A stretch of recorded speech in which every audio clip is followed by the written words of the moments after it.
이거 밀가루 너무 탄수화물 많이 먹으면 한 2, 3일 뒤에 입 주변 트러블 생기시는 분들 엄청 많거든요. 그런 분들이 또 어떤 특징은 또 뭐냐면 속쓰림이 늘 달고 사는 사람, 배에 가스가 너무 많이 차거나 변비, 설사, 과민성, 대장, 정말 속이 쓰리기 시작하면서요, 이걸 해결 방법이 없는 거예요. 좀 더 공부를 해보니까 이 속쓰림의 증상이 되게 다양할 수도 있다는 겁니다. 를 먹기 시작했어요. 딱 먹고 나는데 이 증상이 완전히 사라졌어요. 그때 제가 느꼈던 게 뭐냐면 피부의 염증이라든지 컨디션 이런 것도 되게 좋아지고요. 피부가 정말 좀 맑아진다는 느낌? 안녕하세요. 여러분의 피부의 보스 비알람 김홍석입니다. 참 고마운 게 얼마 전에 유튜브를 늘 보셨던 분이 저한테 오셨어. 오랜만에 오신 거예요. 오랜만에 오셨는데 너무 피부가 좋아지신 거예요. 왜 이렇게 피부가 좋았어요? 원장님 말 듣고 탄수화물을 엄청 줄였대. 제 이야기 듣고 따라 하시는 분 그렇게 많지 않으신데 너무 좋다는 거야. 여러분들도 그래서 다 굶으세요. 굶어 제발. 저도 의외로 엄청 식단이나 식사 습관이 까다로운 편입니다. 밀가루 입도 안 돼. 밀가루 물론 입도 안 된다는 건 거짓말인데 선물로 빵 사갖고 오는 분들 많거든요. 저 빵 입도 안 됩니다. 케이크 사오면 케이크 위에 있는 크림만 똑 한 번 찍어 먹고 다 나와줍니다. 유독 그러니까 그런 계열의 음식을 먹으면 엄청 속이 불편해지기 시작하면서 그때부터 되게 좀 안 좋아져요. 그런 증상들이 계속 반복하다 보니까 밀가루를 좀 끊게 되는데, 저는 다른 거는 몰라도 모든 사람이 거의 필수로 검사해봐야 된다고 생각하는 검사가 뭐냐면 바로 IgG, 만성 음식물 알레르기 검사입니다. 우리 몸에서 외부의 것들이 들어와서 내 몸에 반응을 일으키고, 그리고 배출 나가잖아요, 그렇죠? 좋은 것들이 잘 들어오는 거와 좋지 않은 것들이 들어오는 거, 그 다음에 그런 안에 들어가는 불순물 같은 것들, 농약이나 중금속이나 뭐 이런 성분들, 좋지 않은 성분들이 따라 들어왔을 때 우리는 당연히 안 좋은 반응들을 일으킬 거란 말이죠. 주로 염증이 좀 많은 분들, 뭔가 많이 생기는 분들, 트러블이 많이 올라오는 분들, 이런 분들이 있죠. 그리고 치료를 잘 해도요, 뭔가 좀 반응이 더딘 분들, 이런 분들한테는 좀 많이 이제 확인을 해봅니다. 그러면 대개 첫 번째는 음식하고 상관된 부분들, 음식을 별로 신경 안 쓰시는 분들이 거의 대다수예요. 이 만성 음식물 알레르기 검사를 해보면 우리가 면역 글로불린이라고 하는 게 5가지가 있는데, 그 중에 5가지 중에서 가장 많이 알려져 있는 거, 여러분들한테 보통 피부과에서 알레르기 검사 한번 해보셔야 될 것 같아요 라고 이야기하는 거는 IgE라고 하는 급성 알레르기 검사 방법입니다. 이 검사는 우리가 잘못된 음식을 먹으면 바로 막 부어가지고 막 붓는다든지 알레르기가 생긴다든지 쇼크가 온다든지 이런 것들 때문에, 특히 외국에서나 미국 같은 경우는 땅콩이나 이런 것들에 알러지가 되게 많아서 호흡 곤란이 온다거나 하는 문제가 생기는 그런 케이스가 워낙 많죠. 그래서 모든 음식에 대해서 그런 성분에 대한 표시들을 다 의무화하고, 실제로 그런 의무화하는 내용들을 내가 확인해서 음식을 안 먹는 걸 고를 수 있게끔 하는 방법이 우리나라도 도입이 돼 있는 거잖아요. 그래서 이게 IgE는 급성 반응이에요. 근데 이거는 대부분 알아요. 내가 어떤 음식을 먹으면 문제가 생긴다는 걸 알거든요. 그래서 실제로 이거는 전혀 문제가 되지 않습니다. 안 먹으면 되니까. 그런데 IgG는요, 내가 음식을 먹었다고 해서 이 먹은 게 바로 반응을 나타내는 게 아닙니다. 바로 한 이틀이나 3일 뒤쯤에 그런 반응들이 내가 크게 못 느낄 정도로 미묘하게 반응들이 오는 거죠. 하루에도 먹는 음식량이 얼마나 많고 종류가 다양하고, 그럼 그것 중에 어떤 것들이 내 몸을 나쁘게 만들어주는 걸 전날 음식을 뭐 먹었는지도 기억을 못 하는데 2, 3일 전에 음식을 파악할 수도 없잖아요. 이거 밀가루 너무 탄수화물 많이 먹으면 한 2, 3일 뒤에 입 주변 트러블 생기시는 분들 엄청 많거든요. 근데 이게 인간관계를 못 밝혀요.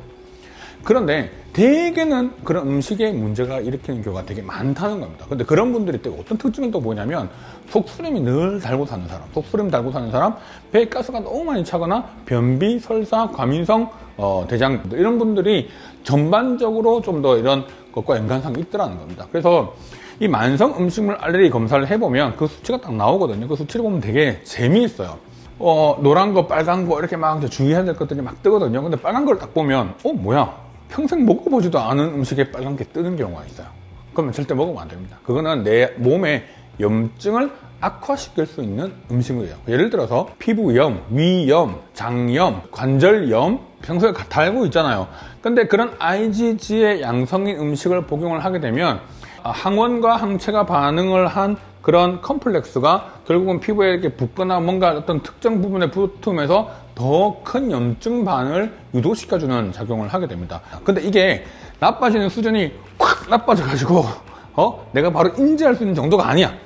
진짜 조금 나빠져요. 조금씩. 자, 그럼 나는 인지를 전혀 못하고 있잖아. 그럼 이게 점점점 질환이 악화가 되는 겁니다. 자, 원인에 대한 부분들 분명히 있겠지만 원인에 대한 부분들의 개선이 아니라 증상에 대한 부분들을 개선하죠. 염증이 있으면 소염제 먹는 거고요. 염증이 있으면서 감염 증상이 있으면 항생제 복용하고요.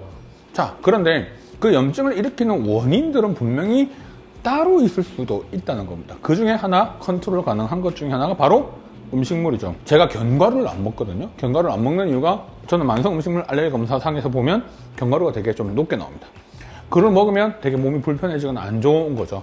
자, 그래서 이런 것들을 한번 확인해서 내가 스스로 내 몸에 염증 반응이 있는지를 확인해 보는 검사가 되게 중요해요. 그런데 유독 어떤 게 있냐면 빨갛게 쭉 한 50개가 나와요. 예를 들어서. 자, 그럼 그 50개가 문제가 일 거라는 생각이 들어요? 아니면 다른 뭐 이유가 있을 거라 생각이 들어요? 50개. 근데 50개가 이렇게 문제가 되는 경우는 진짜 사람이 멀쩡해. 염증도 없어 보여. 근데 이렇게 50개가 문제가 된다고? 하는 경우라고 한다면 아마 장세포와 세포 사이에 구멍들이 나서 그 사이로 음식들이 막 따로 들어오는 바로 장누수증후군, 리키거트 신드롬이라고 하는 이런 걸로 인해서 제대로 잘 걸러지지 않고 다양한 안 좋은 것들이 전부 다 우리 몸으로 흡수가 되면서 염증 반응을 악화시킬 수 있는 거죠. 그럼 전부 다 그게 다 양성으로 나와버리니까 문제가 되는 거예요. 그래서 너무 수치가 많이 나오면 아, 이 사람은 장누수증후군이 있겠구나 라고 하는 걸 의심해 볼 수 있어요. 자, 그러면 그런 분들한테 피부에 증상이 생겼을 때, 피부에 문제가 생겼을 때 피부가 좋아질 수 있을까요? 나빠져요.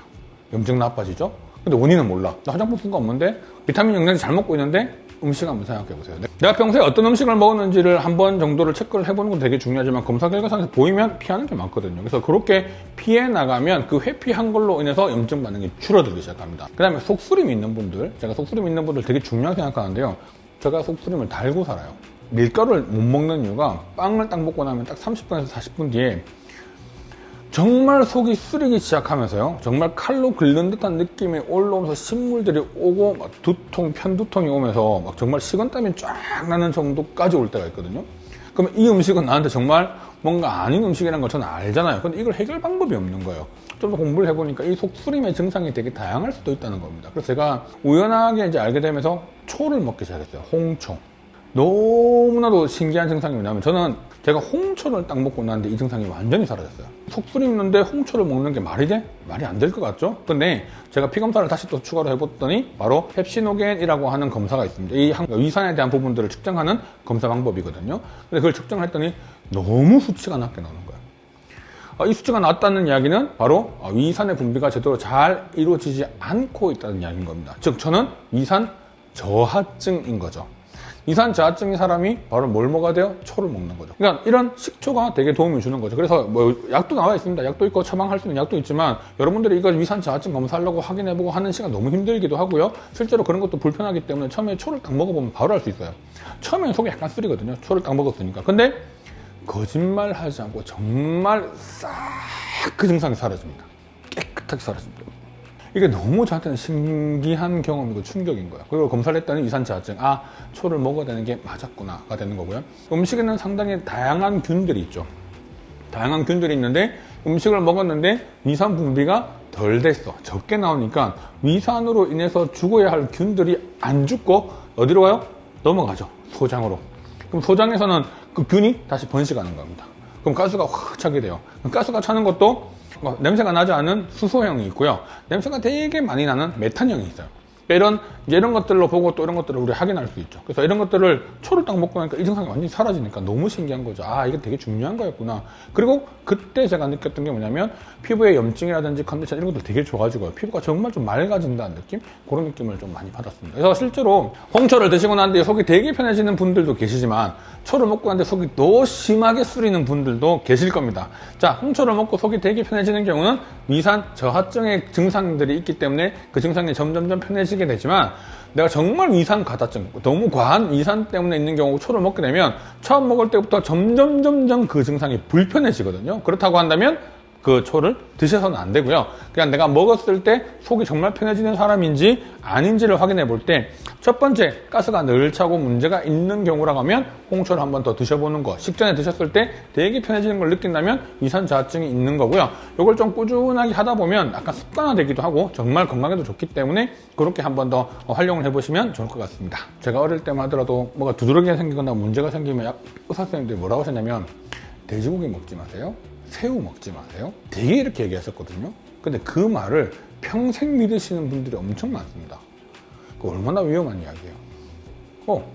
되게 그러거든. 되게 옛날은 그런 검사 방법도 없었고 그런 것도 잘 몰랐기 때문에 그렇게 먹지 말라고 했던 거지만 지금은 검사 방법이 잘 나와 있고 개인별로 그 결과들이 다 다르기 때문에 거기에 맞춰서 하면 되는 겁니다. 그래서 저는 피부가 되게 안 좋으신 분들은 오늘 제가 꼭 얘기하고 싶은 거 뭘 제한해라? 탄수화물, 밀가루 제한하는 거. 두 번째, 내가 특정 음식에 대해서 되게 반응이 강하거나 어떤 문제가 생기는 게 확인된다면 그 음식은 절대적으로 안 먹는 게 좋고, 내가 정말 어떤 음식물에 대해서 반응을 하는지를 다들 모를 거기 때문에 뭐 검사를 받아보셔도 좋습니다. 그리고 속이 너무 평소에 쓰리신 분들, 그리고 가스가 많이 차시는 분들 어떻게 하라고? 초를 꼭 챙겨서 여러분들도 한번 드셔보시고 증상이 완화된다고 한다면 되게 중요하고요. 이것도 한번 검사를 받아보시고 싶은 분들은 항목이 있어요. 그 항목에 대한 검사를 받아보시는 것도 좋습니다. 사실 이런 검사들은요, 내가 정말 몸이 아파서 어떤 질환으로 인해서 검사를 하는 것이 아니기 때문에 보험으로 적용을 받는 건 절대 아니고요. 전부 다 비급여입니다. 비급여의 검사이기 때문에 직접적으로 요청을 하시면 다 비급여 검사 비용으로 검사가 나가게 될 거라서, 그리고 뭐 실비보험이나 이런 것들도 잘 안 되거든요. 그래서 정말 궁금해 하시는 분들은 내가 건강검진 목적으로 그런 검사들을 한번 더 받아보시는 것도 되게 도움되고요. 하고 났을 때 정말 내 눈으로 확인하고 음식에 대한 조율을 하는 것도 좋고, 꼭 그 검사가 아니라고 하더라도 만약에 내가 정말 필요로 한다면 밀가루, 정말 탄수화물 중에서도 밀가루를 끊는 게 가장 중요한 문제인 것 같습니다. 그래서 그렇게 한 번 더 해보시면 좀 더 건강한 피부, 그리고 내 건강도 챙길 수 있는 그런 계기가 되지 않을까 생각합니다. 자, 여러분 어떠셨나요? 오늘 내용 좋으셨다면 좋아요, 구독, 그리고 알림 설정 부탁드릴게요.